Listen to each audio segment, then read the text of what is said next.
Are you okay with zero returns? I'm talking about a flatlining portfolio, because that could be the best case scenario for stocks, according to Goldman Sachs. And they're not alone. JP Morgan's Jamie Dimon said investors should brace for an economic hurricane. I don't know about you, but I don't want the roof ripped off my house. So what's the key to financial survival? How about diversification? Perhaps diversifying beyond just stocks and bonds. That could be real assets like art. It's why I've been investing with my friends at Masterworks since 2020, before inflation was even in the headlines. I did an interview with their CEO in episode 388, and he highlighted to me art's low correlation to equities. We can see this in action. Even as the S&P 500 had its worst first half in 50 years, art sales hit their highest ever first half total, an unbelievable $7.4 billion. Of course, who wouldn't want to capitalize on this momentum? Right now, demand is through the roof, and Masterworks actually has a wait list. But my listeners can skip it by going to masterworks.com/meb. That's masterworks.com/meb. See important Reg A disclosures at masterworks.com/CD. And now back to the show. Edward, welcome to the show. Peace be with you. Where do we find you today? I'm in the West Country of England on a sunny afternoon. It's time to head to the pub for a pint for you and for me to still have some coffee. You got a new book coming out. I'm super excited. I've read it. Listeners, it's called The Price of Time, The Real Story of Interest. It's either going to be out this week when this drops, or if it's not, pre-order it because it's great. Those students of history out there may know Edward from Devil Take the Hindmost, one of my favorite books, a history of financial speculation.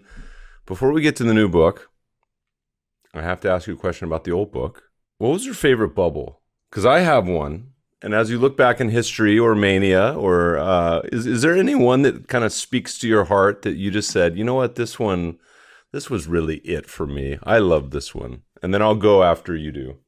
Sure. I mean, in Devil Take the Hindmost, I suppose the one that I liked the most was the one that had perhaps been least covered by in other accounts speculative manias, and that was the if you remember the diving engine mania of the 1690s, when there was sort of treasure ships were going out with some rather primitive diving gear, and one of them struck gold off the coast of Massachusetts with a huge return for investors. I can't remember, sort of 10,000% return on investment. So you can guess what happened next. Every Tom, Dick, and Harry was making a diving engine, promising to salvage Spanish treasure ships. And this was just at the time when the stock exchange was getting going in London, in Exchange Alley, and these new companies were floated there, and some quite respectable characters were involved. So Edward Halley, who was the astronomer royal, a great scientist, was behind one of them. You get the picture, and then a lot of them were completely dodgy, and needless to say, there were a lot of stockbrokers, or what were then called stock jobbers, who was selling the shares, and that for me is the first technology mania, and it didn't last very long, and all the diving engine companies collapsed, as far as I know. You know, it's funny, as you walk forward, what is that, 300 years, you have like the modern technology finally catching up, where a lot of the marine exploration has gotten to be pretty sophisticated, and all of a sudden you've seen some of these wrecks get found, and then governments and all the intrigue on who's claiming what in the Caribbean, whether it's a Spanish vessel, but it's in Colombian water. There was even, for listeners, you're going to have to go do a little due diligence. There was a publicly traded Odyssey Marine Exploration Company. It's probably out of business. Let me check real quick. But who used to, that was their entire business model, OMEX. That was a whole business model was to go and find oh no, still traded. Just kidding. Let's see what the market cap is. $63 million. Okay. Just kidding. You make an interesting point, is that you have speculative bubbles, and the technology often does eventually catch up with the object of speculation. But the trouble is that a huge period of time tends to elapse, and the early technology speculative ventures often collapse in the intervening period. So one way of seeing a speculative bubble is a misconception of that time period. People think that the distant future is actually just around the corner, when in fact it is in the distant future. And that's particularly so, as you're probably aware, when you get a rush of sort of new technology flotations coming at the same time. That's always, from an investment perspective, a red flag. Yeah, I mean, I think a classic example right now too would have been electric vehicle mania. You know, you go back 100 years and there was a lot of electrical vehicle startups. Now they seem to be actually, you know, hitting prime time. But yes, I mean, that's quite interesting, that the first and most successful listed vehicle company in America was an electric vehicle, and that came to nothing. And then, you know, I mean, in the early days of, you know, in England in the 1890s, there was a big bubble in automobile stocks. In fact, my grandmother's grandfather was the chairman of something called the Great Horseless Carriage Company, that was listed by a fraudulent promoter called Lawson. And my grandmother always claimed that her grandfather died of a broken heart when that company went bust. But, you know, these things go round and round. yeah, well, we could spend the whole time on this. You know, well, my favorite, of course, and this just because personal experience, not historical, was I was fully coming of age during the internet bubble. So I got to experience it from introduction to trading side. And so I look fondly and try not to be too judgmental to the Robinhood crowd of the last couple of years, and try not to be too preachy about, hey, you're going to lose all your money, but you'll learn a lot. So it's a good thing, and try not to be a okay boomer. I write a column for the Reuters commentary service called Breaking Views, and I wasn't quite so charitable with Robinhood when it's coming into its IPO. I said that, you know, it was more like the sheriff of Nottingham, stealing from the poor to give to the rich, than perhaps Robinhood. And I pointed out this to what you're talking about, is that E-Trade, which was both a newly listed online broker in the late 90s, but also the object of speculation, and that when that dot-com bubble burst, E-Trade lost 95% of its value, and I think was later taken over by Morgan Stanley. And I had to say, I had to deal with some extremely aggressive response from Robinhood, which subsequently sort of died down because they couldn't actually find that I'd said anything inaccurate. Well, Robinhood, look, you and I can agree on that. Let me make the distinction between the investors learning to invest and kind of figuring it out, and then the actual company. The actual company, I think history will not judge kindly whatsoever. I got into it with the founder once on Twitter because they claim many times in public, in audio and in writing, that most of their investors are buy and hold investors. And I said, I'm sorry, but there is no way that that statement is true. Either A, you don't know what buy and hold means, which I think is probably the case, or B, it's buy just in the morning, hold and sell in the afternoon. B, it's an outright lie. And then he actually came back to me on Twitter, and I said, this is crazy, but there's no way this is true. But you know what? I'm a quant. So if there's a 0.1% chance this is true, I can't say with 100% certainty this is a lie. I mean, did you read the Massachusetts Attorney General of Massachusetts launched a case against Robinhood for what it called gamification? Gamification was really, and this is what I think Robinhood did, is it brought the sort of addictive techniques that have been refined on the electronic games in Las Vegas into the stockbroking world, under the sort of rubric of democratization of investment. And what you find is that in all eras where they claim a democratization of investment. Those tend to coincide with bubble periods, and the brokers, such as E-Trade and Robinhood, that propel it, tend to get pretty heavily hit in the downdraft. Yeah, well, the eventual response from Robinhood to me, Vlad came on and he said, actually, 98% of our investors are not pattern day traders. I said, what does that have to do with anything?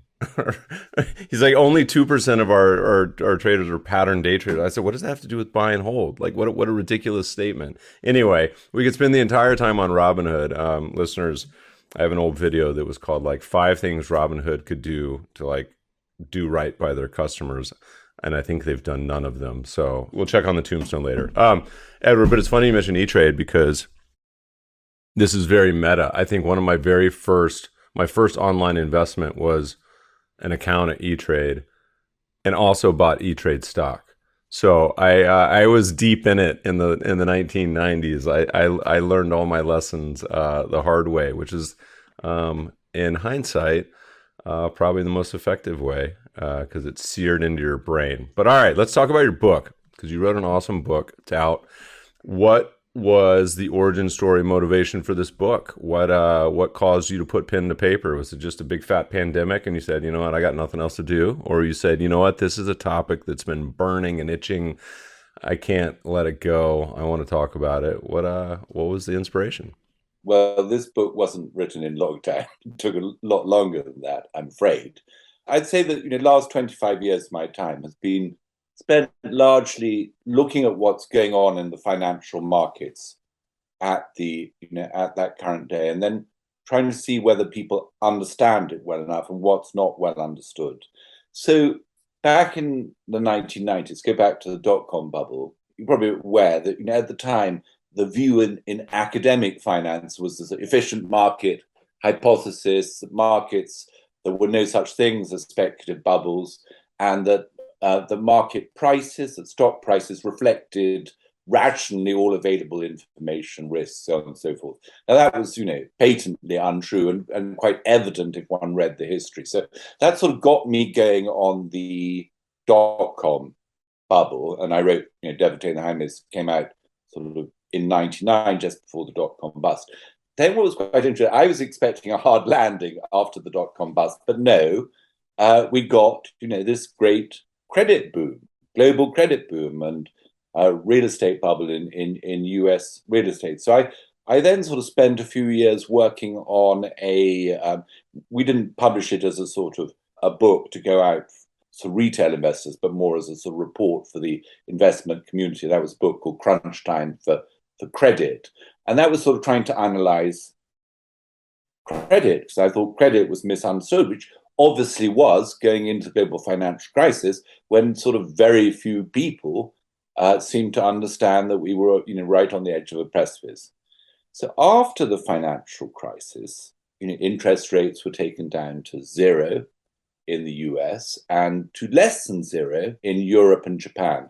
I was at the time working for the investment firm GMO in Boston, and we were thinking about the mean reversion of valuations. We were worrying about why the US stock market seemed so inflated. We were worrying about a variety of commodity bubbles. We were worrying about international carry trades of capital flows into emerging markets and the instability that was provoking. We were worrying about what appeared to be sort of epic real estate and investment bubble in China. And we were also worrying about bond yields and why were bond yields so low and why were they not mean reverting as our models were telling us we would believe they were.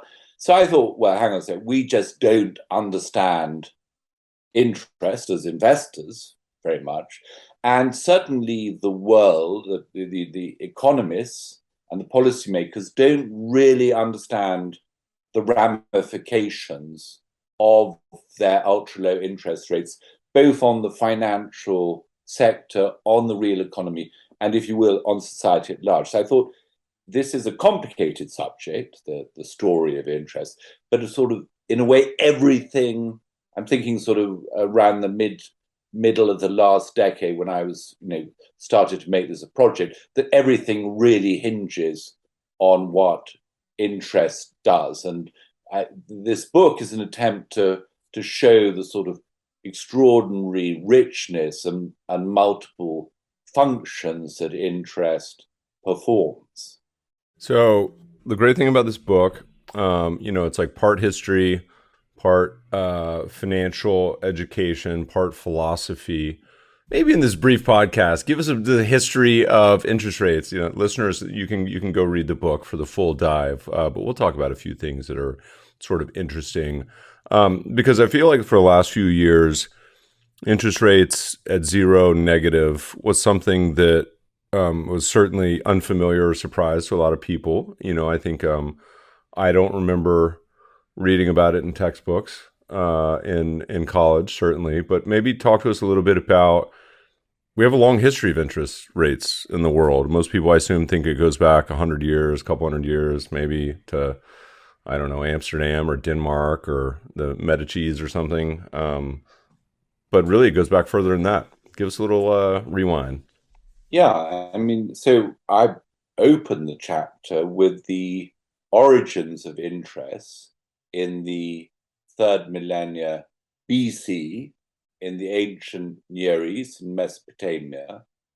And we have evidence there in this, the first recorded civilization, that we have documentary evidence that we can decipher and learn about, that interest was there right at the beginning of recorded civilization. And what you find in the origins of the terms for interest in Assyrian, for instance, is mash, which means a goat or a lamb, or in Greek it's tokos, which means a calf. And there's all this, the origins of interest appears to be in the sort of reproduction of livestock. And we can sort of guess that in prehistoric times, people were lending livestock and taking back as interest some of the product of the animals. So what we see there is that interest is linked to the reproduction, to the return on capital. And the word capital in Latin comes from head of cattle. So it's all there right at the beginning. In fact, as I mentioned, Americans in the 19th century were lending in the far west, were lending out cattle and expecting, a interest to be paid in calves in a year's time. So we find, but the other thing's interesting. Go back to the ancient Near East, is you find other aspects of interest. You find a real estate market, and you can't have real estate markets because buildings are long-dated assets that have a stream of income over a long period of time. You need some interest to discount that future cash flow back to the present. And it would seem that the Mesopotamians had that.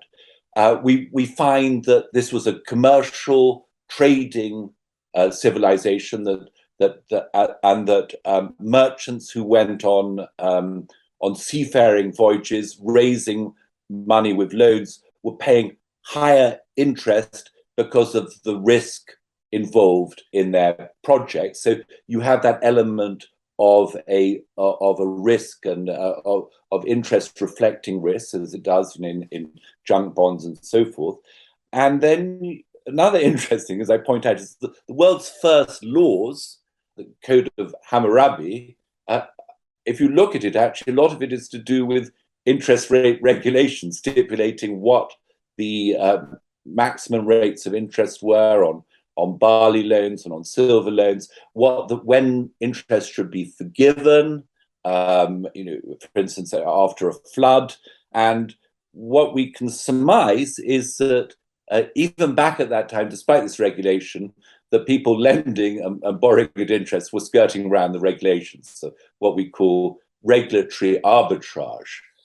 So you see many of the aspects that one associates with interest today the return on capital, the valuation of risk, the discounting of future cash flows to arrive at a capital value were there 5 millennia ago. And I go through. I mean, I think it's an interesting story, but I also go through the details because I'm trying to show to the reader right at the beginning this, interest may be sort of complicated, a bit sort of difficult to pin down, but it seems to be absolutely essential in human affairs. What has sort of been the mental mindset? There's no word that's harder for me to pronounce than usury. If I even got it right this time, I always mispronounce it for some unknown reason. I don't know why. But has there been a cultural view of interest rates and debt?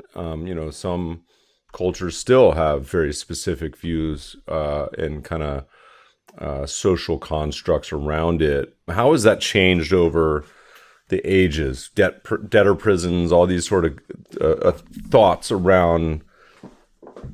Who was it? Aristotle hated the idea. I can't remember back from the book. There's one of the philosophers that wasn't a big fan. No, you're right.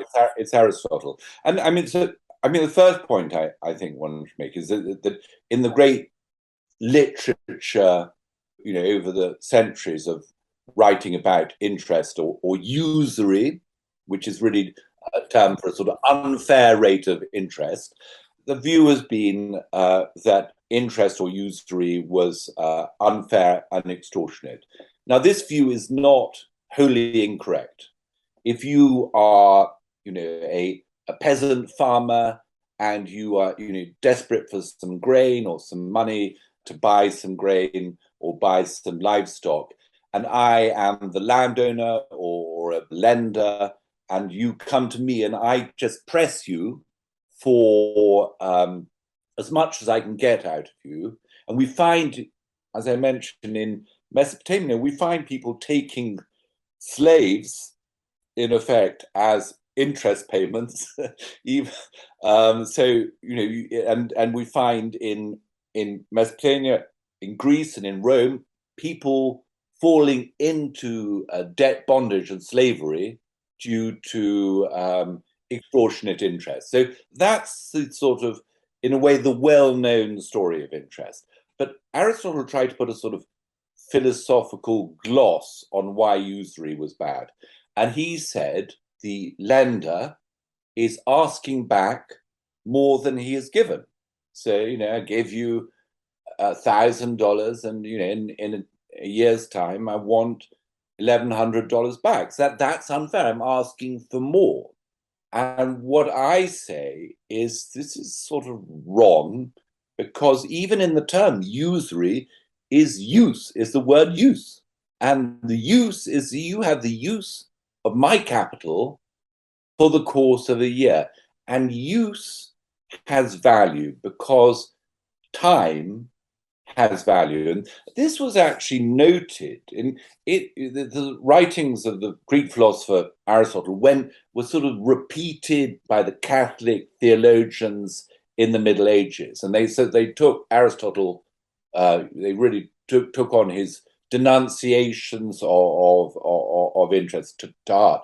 But one of them, an English cleric called Thomas of Cobham, made this sort of a side comment about usury. He said that the lender is charging for time, and he has no right to charge for time because time belongs to God.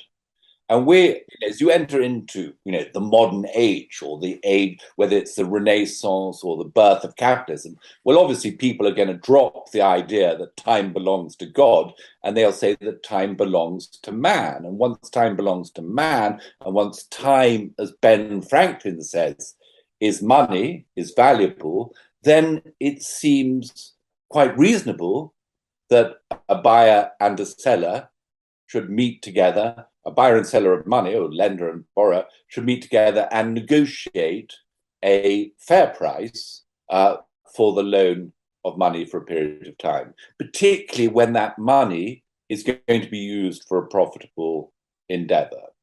Yeah, I'm always confused when people were like the argument with Aristotle will be like, okay, well, just give me all your money then, and I'll give it back to you in 20 years and no interest, and like that seems to be a pretty quick check against that argument. But like the interest rates, and historically, you can correct me on this.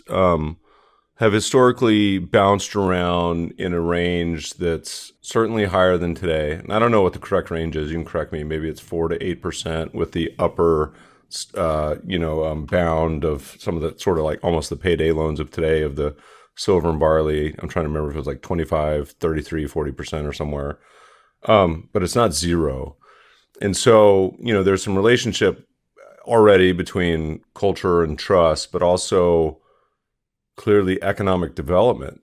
And so, are there any strings we can kind of pull or generalizations about, interest rates and economics with sort of this not just multi-century but multi-millennia sort of history? Yeah, I mean, there is a bit of debate about the long-term trend in interest rates, whether they're downwards. It does seem, you go back to our Mesopotamian loans, which I think were, I think it's say 20% for silver loans and 33% for barley loans higher. Those are pretty high rates of interest. My book is really an account of interest rather than interest rates. The great history of interest rates is by Sidney Homer, updated by Richard Siller, called A History of Interest Rates. And what they make a very interesting observation, it's actually quite worrying for us today, is that they say the course of civilizations are marked by U-shapes of interest, so interest starting high, coming down as the civilization progresses, and then just as civilization collapses, the interest rate taking off. And you see that in Babylon, you see it in ancient Greece, you see it in Rome, you see it in Holland in the modern period, and you think, hey, hang on a sec, we've had the sort of L shape of the U, and who knows what goes next. There's another point made by an Austrian economist who wrote 3-volume work on capital and interest called Eugen von Böhm-Bawerk, and he makes this point that I don't know if it's quite true, but he says the interest rate reflects the civilization, the sort of civilization attainments of a people, and he's really arguing that countries with, and you're thinking, I'm thinking sort of 18th, 19th century, that countries with very high savings, like Holland in the 18th century, tended to have the lowest rates of interest, and the ones with the most developed financial systems, or the ones where capital was best protected by the law. So there may be something in it, but then if you thought about that comment, you say, hey, we must be living in the most civilized period of all of history. And that sort of, you look around yourself and say that doesn't quite figure. And so one of the cool parts about the book, you also mentioned things like, quantitative easing. And you're like, quantitative easing isn't a modern phenomenon. It was like Tiberius was doing. Was it Tiberius? Someone was doing this like 2,000 years ago. Can you tell us what was going on? And for those commentators on Twitter that are railing about, you said, this has actually been around for a little bit.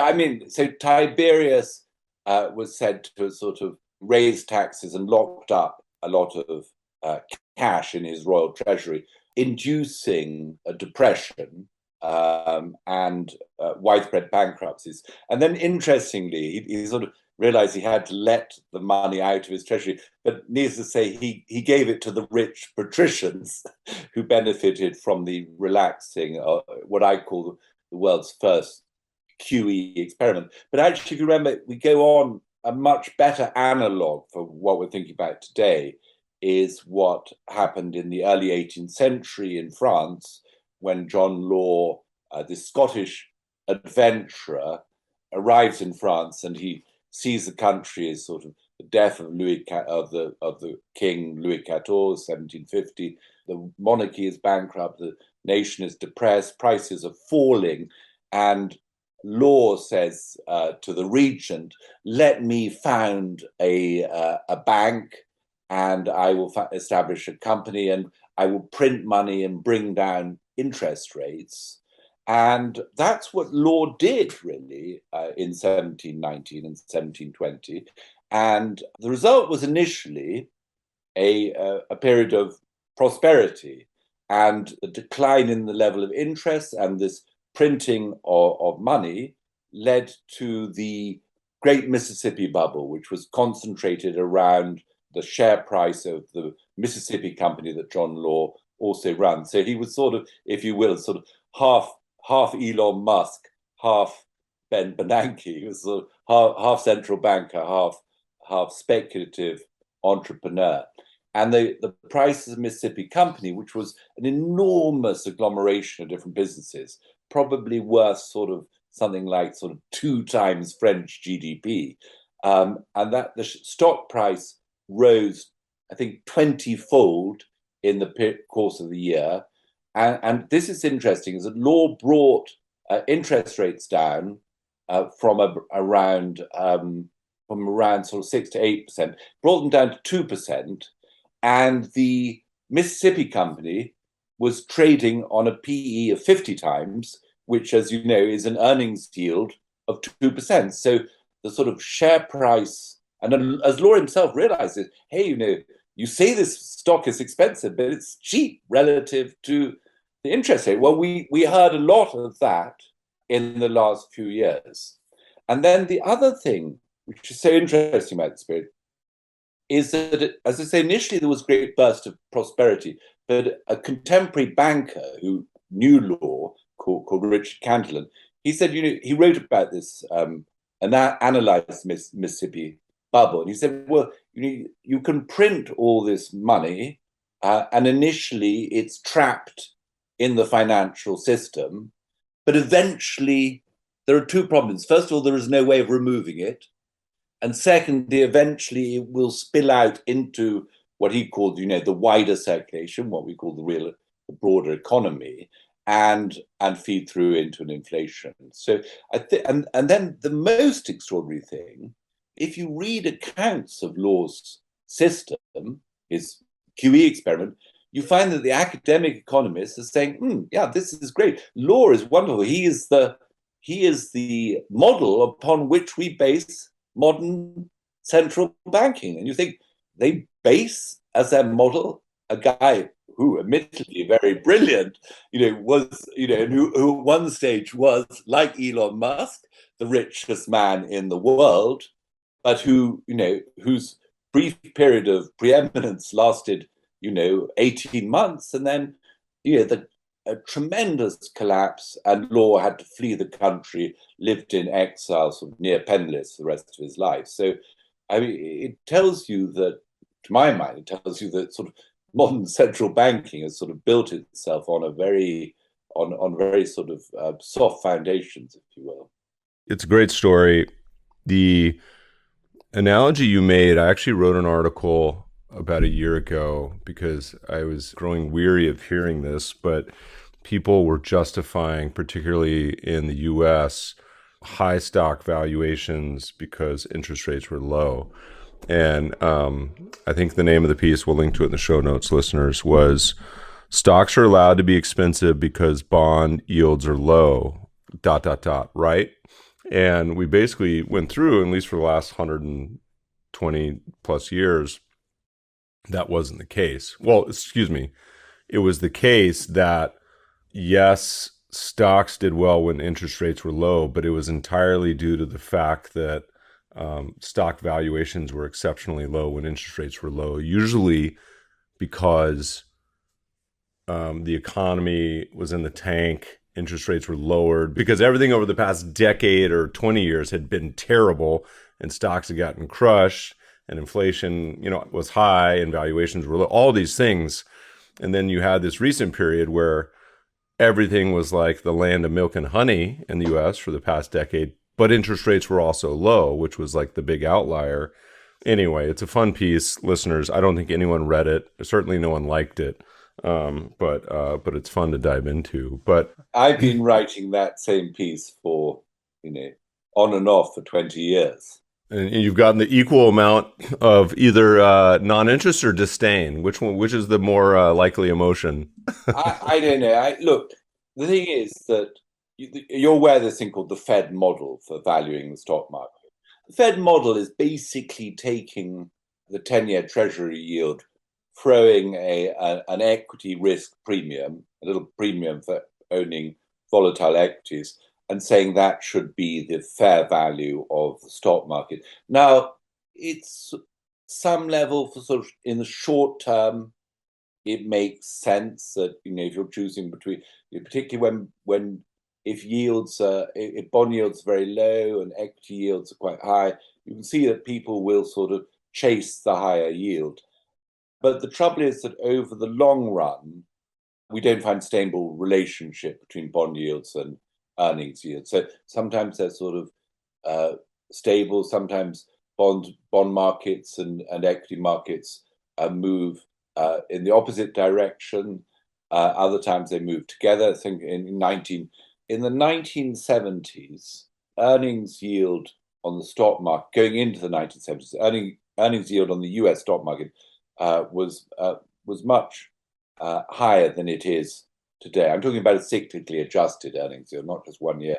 And bond yields were higher too. If you bought the U.S. stock market on what seemed like a sort of fair premium to the bond yield, you still actually lost money over the next 12 years. So, at GMO, where I used to work, we tended to value equity markets based on mean reversion of profitability and mean reversion of valuations. We didn't formally pay any attention to the bond yields. Having said that, over the last decade, and again, this is one of the reasons I got into writing this book.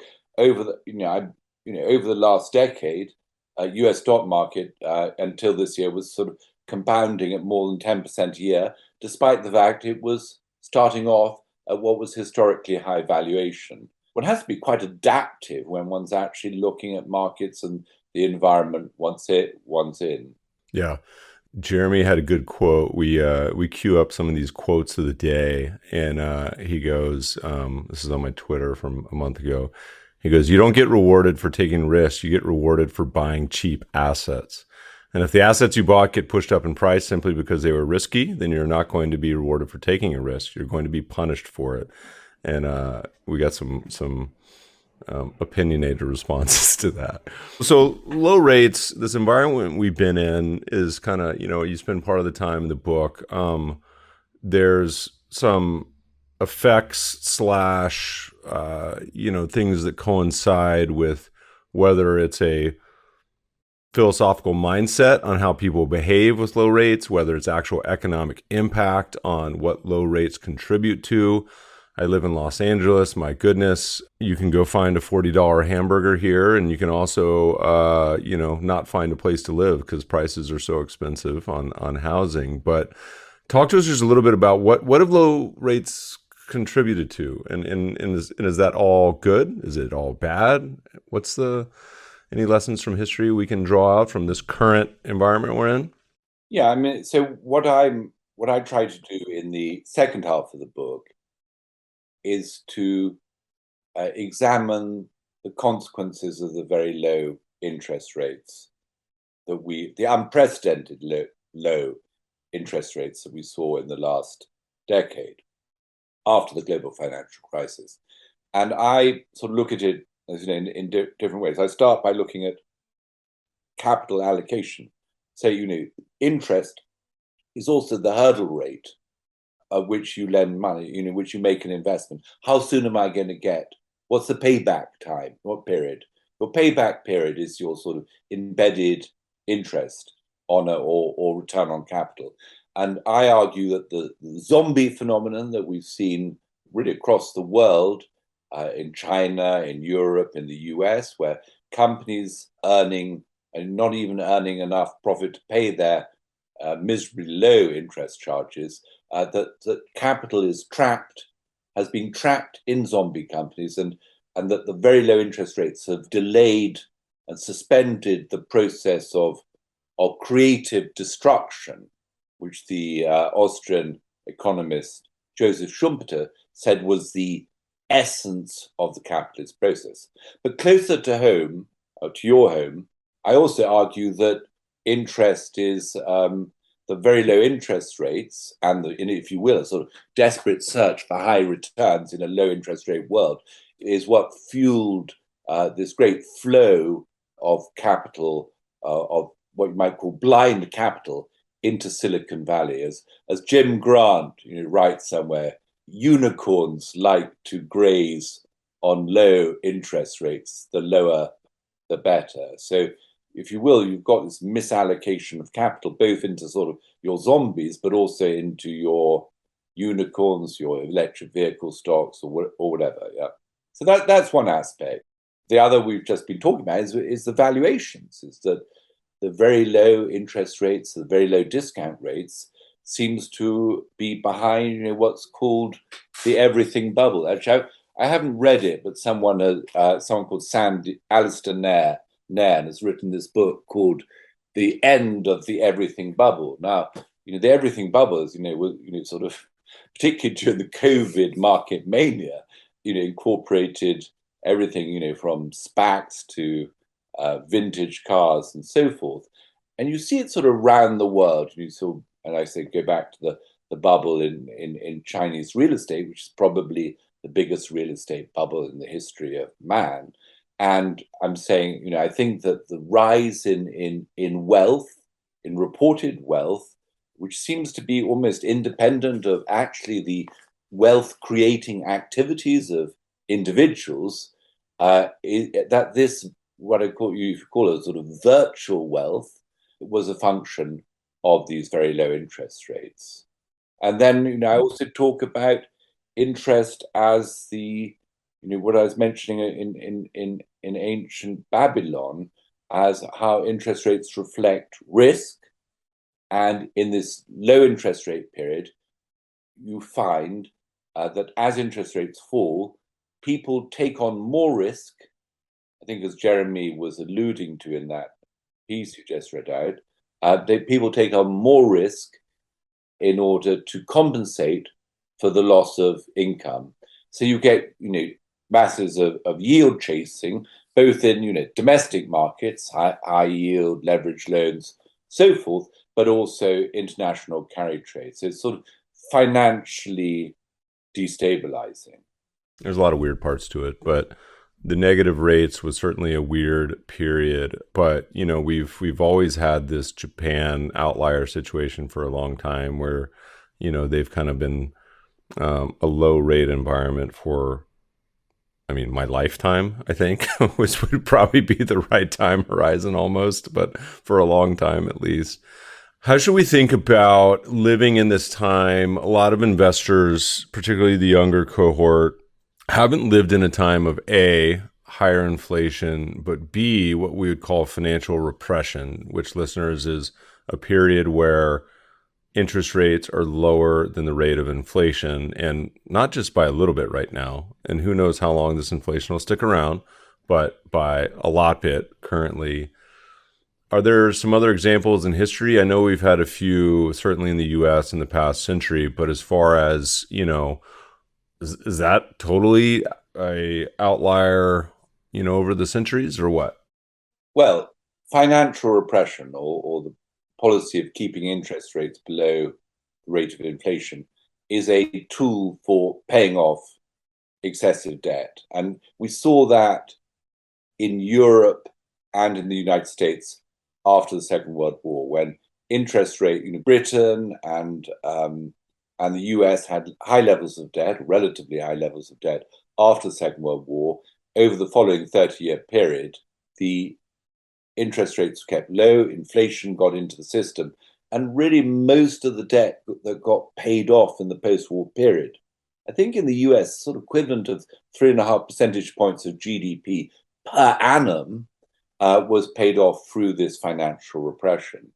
Now, I think that, after the global financial crisis with these zero interest rates, The central banks really started financial repression after 2008. They, with interest rates have been consistently below the level of inflation since 2008.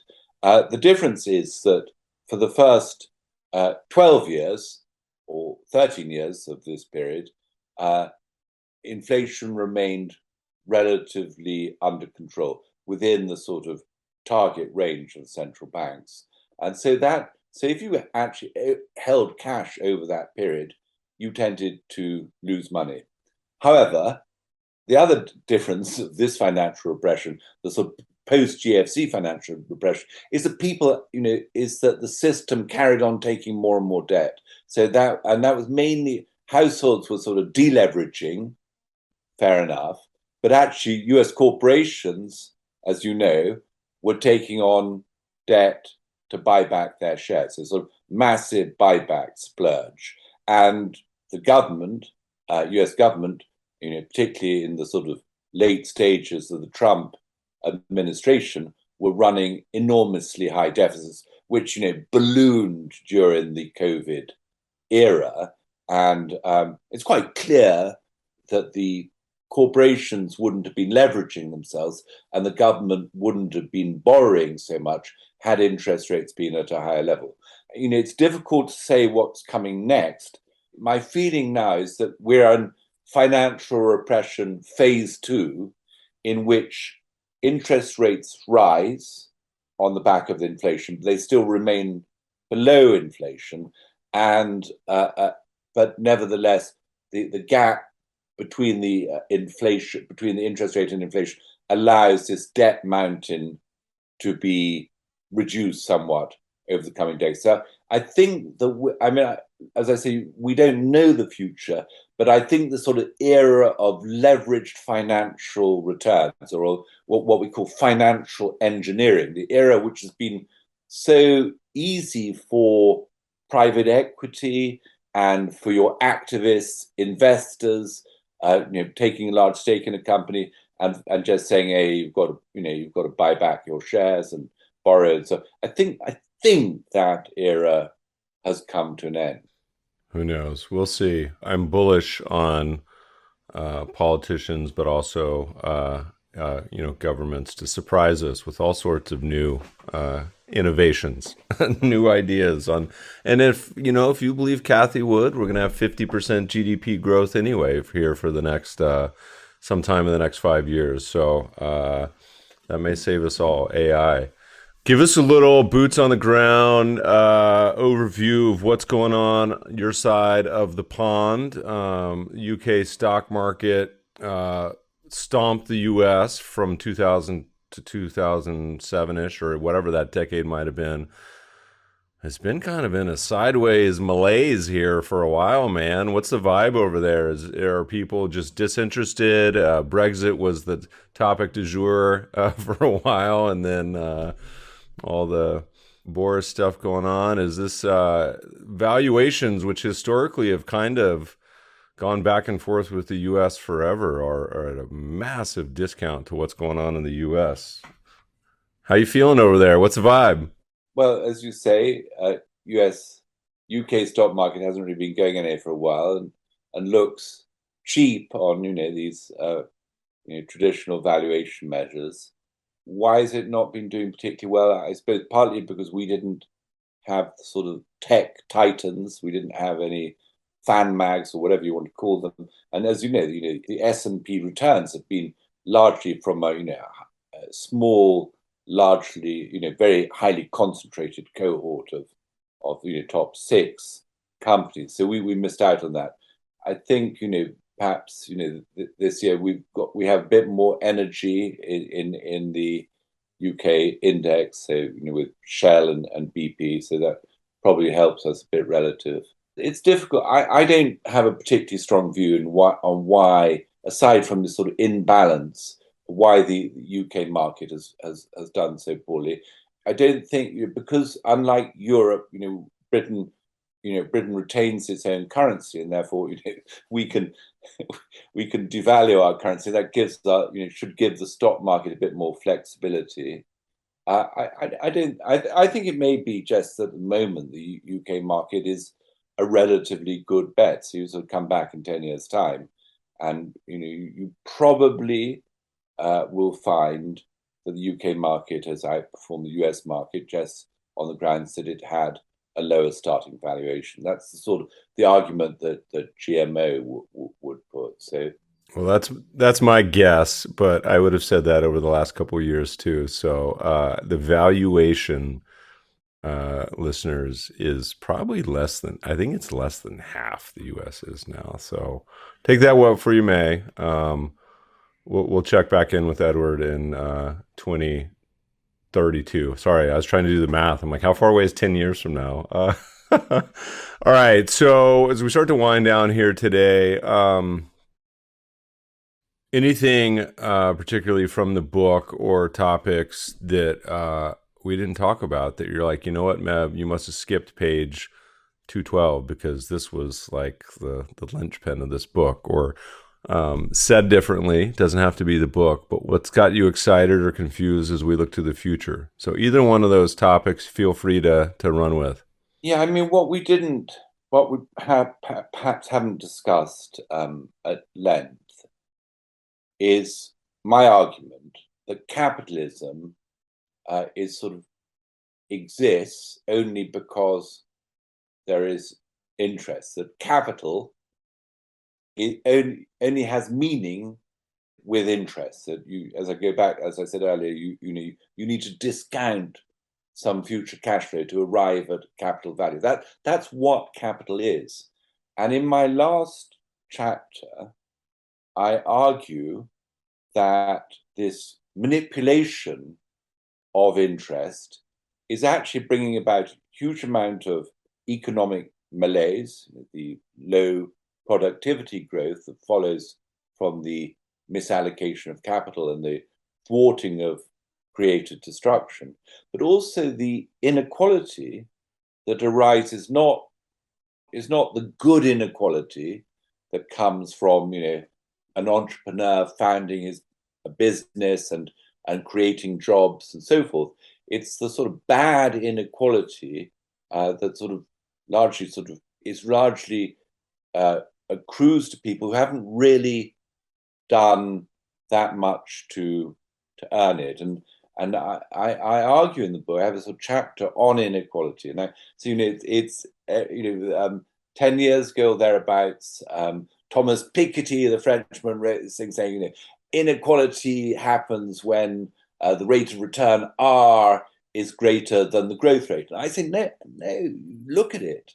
Inequality occurs when the interest rate R is lower than growth. That's what we see in the last year. When you inflate asset prices, and those who have assets or those who work in financial sector get all the gains, and then particularly the younger generation can't afford to buy houses. So this sense of capitalism is failing seems to me not due to any inherent problem with a market-based economic system, but because we have been manipulating and tried to almost take away the most important price, the universal price in the capitalist system, the if you will, the sort of linchpin that holds everything together. So if the houses have sort of appears to be falling in on itself, it's not just due to something which was necessary, but it really is sort of a result of our errors. And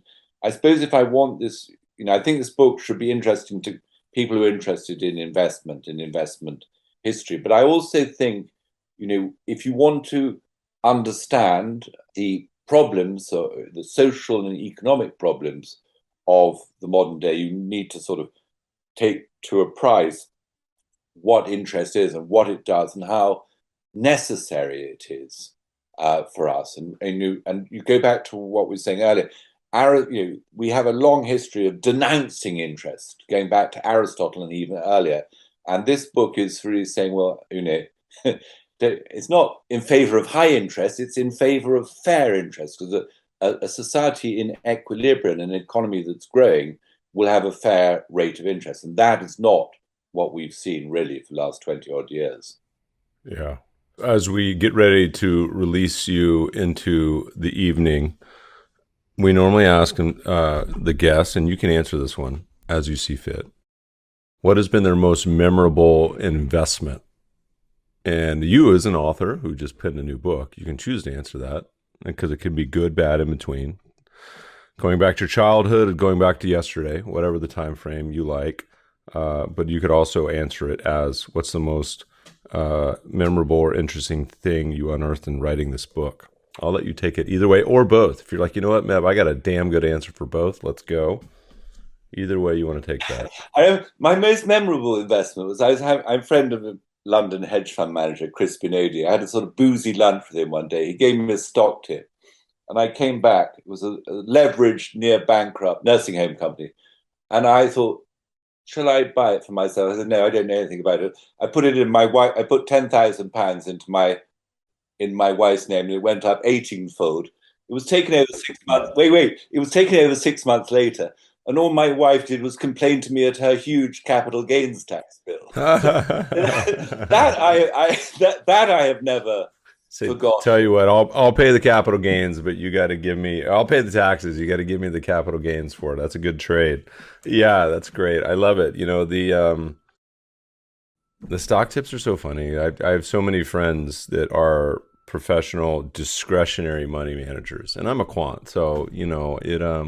All that just kind of, it seems like too much work on my end. There is another thing I'm thinking, you know, in terms of sort of mea culpa. I didn't think that Putin was going to invade Ukraine, and he did. And a friend of mine, I told a friend of mine that it didn't seem like a bad idea if you wanted energy exposure to get it cheap through the Russian stock ETF.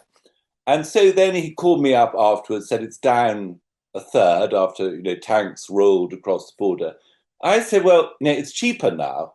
But actually, see, the point is that when you have an investment thesis, and that, you know, namely that was the investment thesis that Putin wasn't going to invade, you shouldn't actually change your mind when that thesis is not borne out and the stock falls. You should probably just get out and think about it again. So I have been sort of beating I don't know if I'll, 10 years' time, whether I will remember that, but I've certainly been beating myself up about it. Well, you got the first half of the trade right. The energy part was correct. The Russian part is, it's actually, I think it's going to be a TBD. As you kind of like draw out the future probabilistic outcome. And listeners, this is actually, I think, a little bit of an opportunity. I got to be careful what I say because we manage a few funds. So I'm not referencing our funds. However, most, at least in the United States, mutual funds and ETFs, and this was like 95% of all emerging market funds, held Russian securities. Those have been written down to zero. So if you buy an emerging market or a fund, and this isn't the Russia ETF in particular because that was halted, but funds that have not been halted, that have written these down to zero, you essentially have in that portfolio, if they're trading at net asset value, which almost all of them, I assume, are. You're getting a free option. A free call option. Now, for some, it was only about 1% of the portfolio, but for some, it was like 10. And so maybe it's worth nothing. GMO emerging markets, 15%. These are my old colleagues, GMO resources fund, 12%. I know, a friend of mine running emerging market debt, 15%. So there are quite a lot of funds in which, at the beginning of the year, 10 to 15% of NAV was in Russia. Now, as you say, marked down to zero. I understand, you can't trade them because, the US Treasury rules. And I understand, I met some guy the other day who told me that, Russians are calling up fund managers, saying, hey, we're willing to buy this off you. So there's definitely something. For me, it's a scandal because we've just really, in effect, sanctioned the Western investors. And I think I think your point is quite right, is that if you were seeking sort of emerging experience, you should actually, one of the things you should bear in mind, consider is the free option that some of these funds will have. Yeah, and the story will play out. So, is it worth zero? Maybe. Is it worth something? Probably. Is it worth par or even more? Well, there obviously something would have to change for that to happen. But And the great economist who was also a stockbroker and brilliant investor, David Ricardo, one of his sayings, he had two sayings. One was, let your profits run, and the other was, never refuse an option. I like both those. The let your profits run is the credo of trend followers everywhere. So I love that one. I've definitely quoted it. I've never heard the other one, but I'll take it. That's a great piece of advice. Edward, let's wind down there. Let's put a bow on it with that comment. Love to have you back in the future when you next thing you're writing or you got something on your brain. Any place people should go if they want to catch up with you on a more often basis. Obviously, they need to go buy your new book, but where else should they go? Well, I write for Reuters Breaking Views. I put it on hold over the summer, but I'll be writing again there, but from October onwards. And that is, it's not on it's on the Reuters website, so you can really see it there. And I do a video with my piece every week, so if you want more of my mug, you can get 5 to 10 minutes of my interview on each piece. So that's really the best place to catch me. I love it. Listeners, The Price of Time, The Real Story of Interest. Check out his book. Edward, thanks so much for joining us today. Okay, thanks. It's been fun. Bye then.